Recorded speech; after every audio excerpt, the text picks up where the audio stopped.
Hello guys, welcome back to our channel. रात के 1:30 बजे हुए थे। रास्ता काफी सुनसान था। रात के समय सड़क के किनारे काफी धूल मिट्टी उड़ रही थी। सड़क पर कोहरा फैला हुआ था। उस सड़क पर रात के समय काफी कम लोग रहते थे और अंधेरे में एक दूर से रोशनी दिख रही थी। धीरे धीरे वो रोशनी बड़ी होती जा रही थी। उस रास्ते पर एक ब्लू कलर की कार तेजी से आगे बढ़ रही थी। विक्रम अपनी कार लेके मुंबई से पुणे जा रहा था। वो जब घर से निकला था तब उसकी बीवी ने उसे बोला था कि आज अमावस्या की रात है, तुम आज ऐसे समय रात में मत निकलो। मगर विक्रम ये सब नहीं मानता था। और विक्रम का एक दोस्त जो इंडिया से बाहर रहता था, वो 2 दिन के लिए इंडिया आया था। विक्रम उसे मिलने जा रहा था।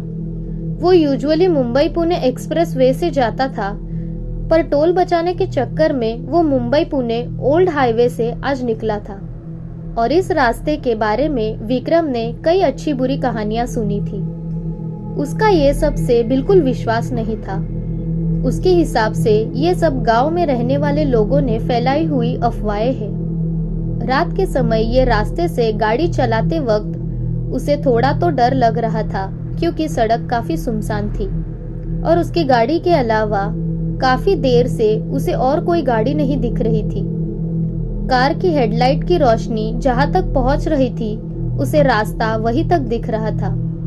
उसका ध्यान बार बार फ्रंट मिरर में जा रहा था, जहां उसकी कार की पिछली सीट खाली थी। पर नजर हटाते ही उसे बार बार ऐसा महसूस हो रहा था कि गाड़ी के पिछले सीट पर कोई तो बैठा हुआ है। और कहीं ना कहीं उसे ऐसा लग रहा था कि वो बार बार ऐसा सोच रहा है, इस वजह से उसे ऐसा सब फील हो रहा है।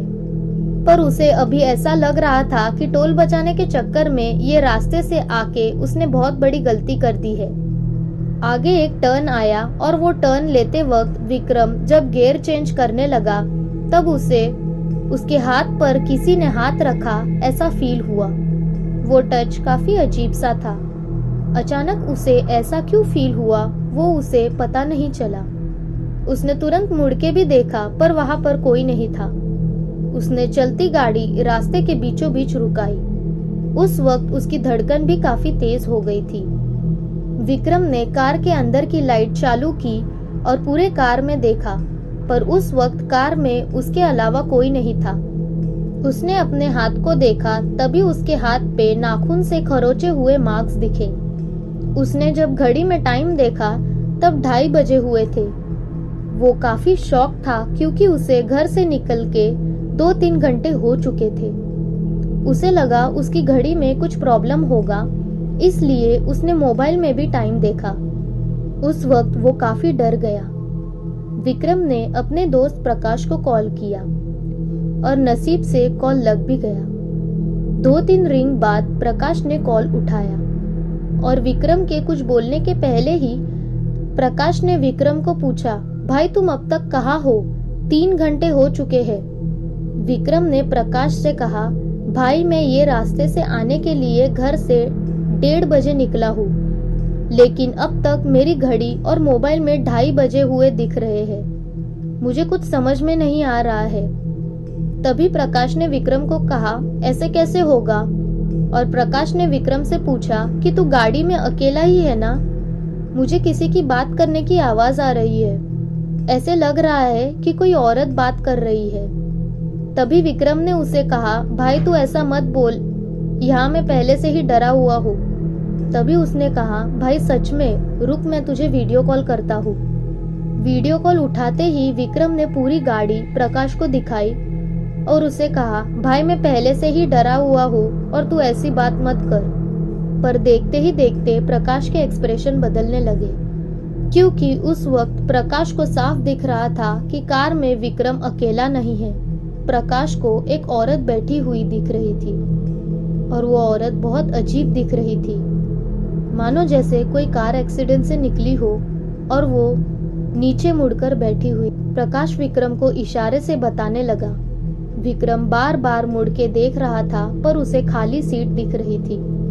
तभी अचानक वीडियो कॉल कट हो जाता है और प्रकाश के बदलते एक्सप्रेशन देख के अब विक्रम को भी अजीब लगने लगा था। उसने कार स्टार्ट कर दी और गाड़ी काफी तेजी से चलाने लगा।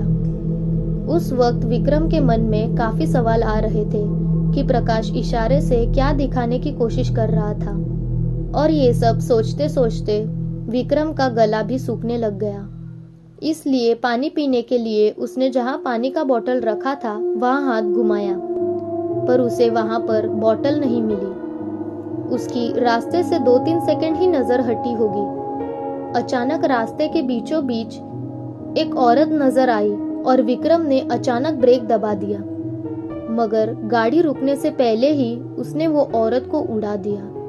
विक्रम इतना डरा हुआ था कि उसके साथ क्या हो रहा है उसे कुछ पता नहीं चल रहा था। उसके मन में काफी सवाल आ रहे थे कि उसने वो औरत को उड़ा दिया है, वो जिंदा होगी क्या? मैंने टोल बचाने के चक्कर में ये रास्ते से गाड़ी क्यों ली?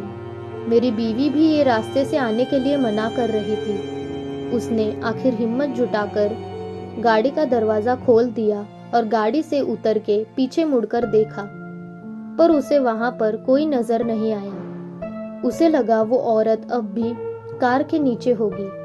तभी डर के मारे उसने गाड़ी के नीचे झुक के भी देखा, पर वो औरत उसे वहां पर भी नजर नहीं आई।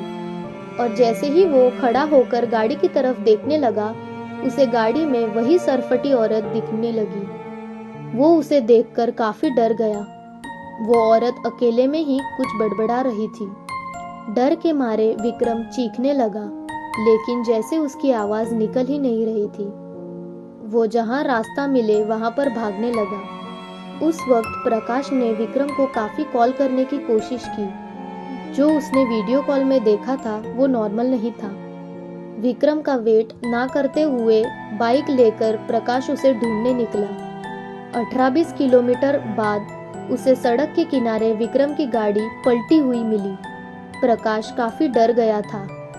उसने बाइक साइड में लगाकर विक्रम को देखने गाड़ी की तरफ आगे बढ़ा। विक्रम का एक्सीडेंट हो गया था, पर उसकी सांसें अब भी चल रही थी। विक्रम को लेके वो तुरंत हॉस्पिटल भागा। कुछ घंटों बाद विक्रम होश में आया और उसने उस वक्त ये खतरनाक एक्सपीरियंस प्रकाश के साथ शेयर किया। सो गाइस, कैसी लगी आपको ये हमारी आज की अनोखी कहानी? अगर आप चाहते हो कि ऐसी मिस्टीरियस, हॉरर और स्पूकी वीडियोस आप मिस ना करो तो हमारी चैनल को सब्सक्राइब कीजिए। Thank you guys, good bye.